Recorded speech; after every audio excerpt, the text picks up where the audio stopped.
সিন্ধু নদ অববাহিকা থেকে শুরু করে সুদূর দক্ষিণ পূর্ব এশিয়ার বিভিন্ন অঞ্চল পর্যন্ত ভিন্ন ভিন্ন নামে ইংরেজি বর্ষের ১৩ থেকে ১৪ এপ্রিলের দিকে একটি বিশেষ নববর্ষ পালিত হয়।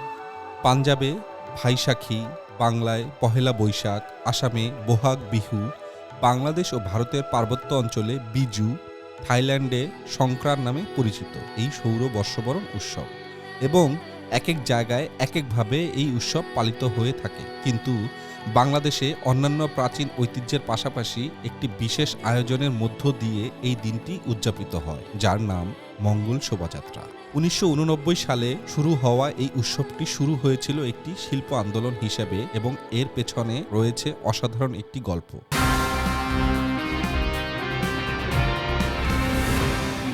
তো প্রথমেই প্রশ্ন জাগে, এই সৌর নববর্ষটা আসলে কি?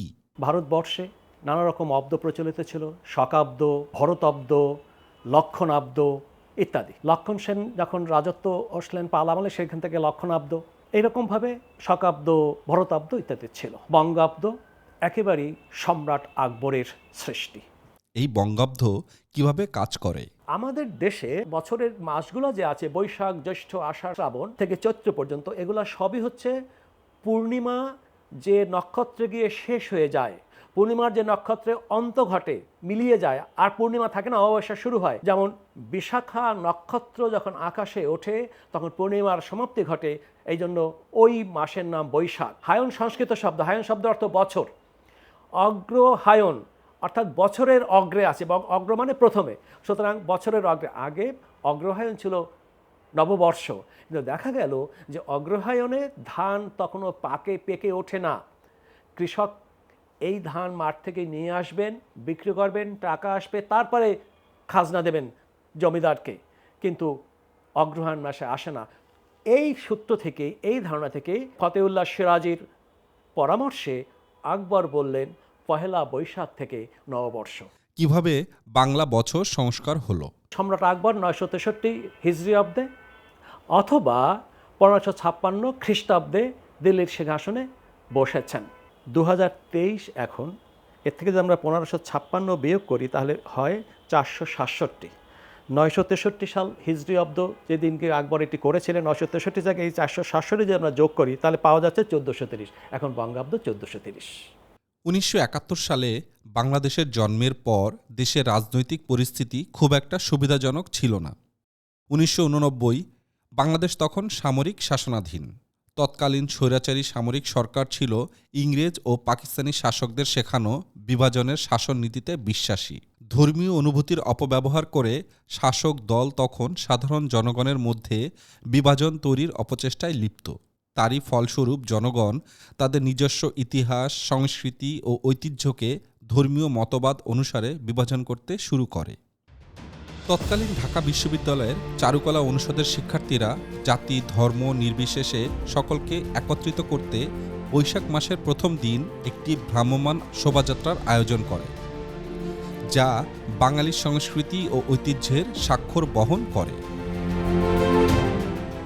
যদিও প্রাথমিকভাবে আয়োজনটির শিরোনাম মঙ্গল শোভাযাত্রা ঠিক করা হয়েছিল, কিন্তু সরকারি জটিলতার কারণে পরবর্তীতে আনন্দ শোভাযাত্রা নামটি নির্ধারণ করা হয়। মূলত শিল্পী মাহবুব জামাল শামীমের দ্বারা অনুপ্রাণিত হয়ে চারুকলা অনুষদের শিক্ষার্থীরা এই উদ্যোগটি বাস্তবায়ন করেছিল, যিনি ১৯৮৫ সালে যশোরে একই রকম একটি শোভাযাত্রার আয়োজন করেছিলেন। ছাত্ররা নিজেরাই গোপনে তহবিল সংগ্রহ করে বিভিন্ন ঐতিহ্যবাহী কারুশিল্প, অস্থায়ী বড় মাপের ভাস্কর্য প্রস্তুত করতে শুরু করে। বাংলা লোকসংস্কৃতির বিভিন্ন ধর্ম নিরপেক্ষ উপাদানই ছিল এসব কারুশিল্প ও ভাস্কর্যের মূল বিষয়। এগুলোর মধ্যে ছিল ট্যাপা পুতুল, নকশি পাখা, যাত্রার ঘোড়া থেকে শুরু করে সবই।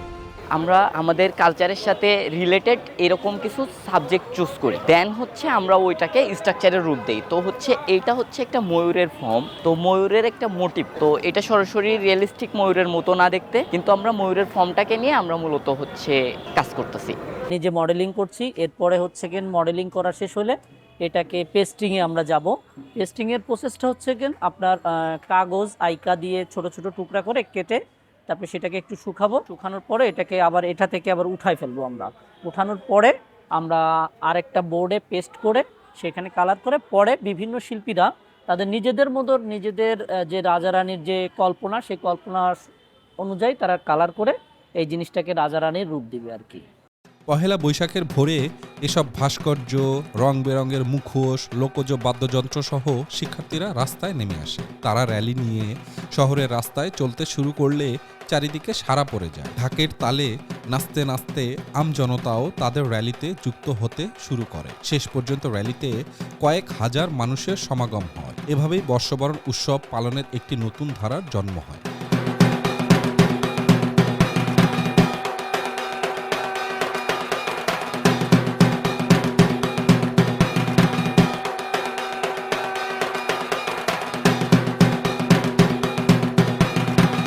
পরের বছর গণতান্ত্রিক সরকার ক্ষমতায় আসার পর আনন্দ শোভাযাত্রা নামটি পরিবর্তিত হয়ে মঙ্গল শোভাযাত্রা নামটির প্রচলন হয় এবং সাফল্যের সাথে প্রতি বছর পালন হয়ে বাঙালির জাতীয় ঐতিহ্যে পরিণত হয়।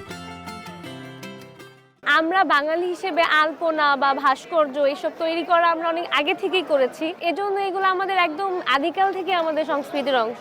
এই ধারাবাহিকতাটাই আমরা এখন বজায় রাখতেছি।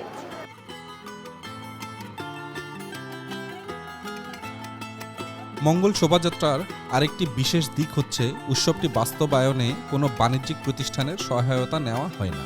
শিক্ষক শিক্ষার্থী সহ চারুকলার বিভিন্ন শিল্পীদের শিল্পকর্মের বিনিময় মূল্য থেকেই উৎসবের তহবিল সংগ্রহ করা হয়ে থাকে।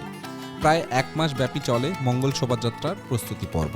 চিত্রকর্ম, সরা পেন্টিং, স্ট্রাকচার, মাছ এগুলা তৈরি করি এবং এগুলো আমরা স্টলে এখানে আমরা বিক্রি করি। বিক্রির টাকা দিয়ে মূলত আমাদের এই মঙ্গল শোভাযাত্রার যাবতীয় আয়োজনের যত ব্যয় আছে সেগুলো আমরা বহন করি। বাংলার ইতিহাস ও ঐতিহ্য পরবর্তী প্রজন্মের মাঝে ছড়িয়ে দিতে বর্তমানে অনেক শিক্ষা প্রতিষ্ঠানই মঙ্গল শোভাযাত্রা উদযাপন করে থাকে।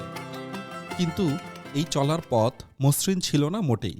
বিভিন্ন সময় ইসলামিক সংগঠনগুলো ধর্মীয় দৃষ্টিকোণ থেকে আপত্তি জানিয়ে আসছিল। পানিরে পানি বলি, কেউ জল বলে, তখন এই জন্য হিন্দুরা জল বলে কি আমরা জল খাবো না? হ্যাঁ, অনেকে পানি বললে কি আর হিন্দুরা পানি খাবে না, জল খাবে না? কিন্তু এইটা তো কোনো কথা নয়। কারণ এই যে সংস্কৃতি জগৎটা কোনো বংশের কোনো গোত্রের জন্য আলাদা নির্দিষ্ট নয়, কখনো নয়। মঙ্গল শোভাযাত্রাটাও এখানে বাধা দেওয়ার কোনো প্রশ্নই নেই। সেটা একটা মূর্খতার অবতারণা ছাড়া আর কোনো কিছু নয়। আসলে কোনো জিনিসই একটা জায়গায় থেমে থাকে না। এর যুগের কালে পারিপার্শ্বিক লেনদেন বা চাওয়া পাওয়ার উপরে অনেক কিছু বদলায়। কিন্তু আমার কাছে মনে হয় যে আমরা যেন আয়নার সামনে দাঁড়াই না। আয়নাতে দাঁড়ালে যে নিজেকে দেখা যায়, এইটা বোধহয় আমরা ভুলেই গেছি। অন্যকে দেখে উদ্দীপ্ত হই, উৎসাহী হই, কিন্তু কিছুদিন ওইটা করার পরে বোঝা যায় যে ওটা যেহেতু আমি না, ওটা কিন্তু একটা জায়গায় যে ওটা হারিয়ে যায়, ওটা কাজ করে না। এটাকে আসলে আমাদের ধরে রাখতে হবে, আমাদের ওই বেশি প্রচার করতে হবে, বেশি কাজ করতে হবে। এটা সম্পর্কে যে আমাদের কারো মনে নেগেটিভ ধারণাগুলো সেগুলো আসলে বুঝাতে হবে। এটার ঐতিহ্য, এটার ইতিহাস কিভাবে শুরু হয়েছে, কোন মানে উদ্দেশ্যটা কি, এটা মানুষকে বুঝাতে হবে যেন তারা বুঝতে পারে আসলে ব্যাপারটা। সকল বাধা উপেক্ষা করে আজও সর্বস্তরের মানুষের মাঝে সগৌরবে মঙ্গল শোভাযাত্রা উদযাপিত হচ্ছে। 2016 সালে ইউনেস্কো মঙ্গল শোভাযাত্রাকে বাঙালির জাতীয় সাংস্কৃতিক ঐতিহ্য হিসাবে স্বীকৃতি দেয়। এভাবেই শিল্প আন্দোলন হিসাবে যাত্রা শুরু করা মঙ্গল শোভাযাত্রা অপেক্ষাকৃত নবীন হলেও বাঙালির 100 বছরের বর্ষবরণ উদযাপনের অবিচ্ছেদ্য অংশ হিসাবে প্রতিষ্ঠা লাভ করেছে।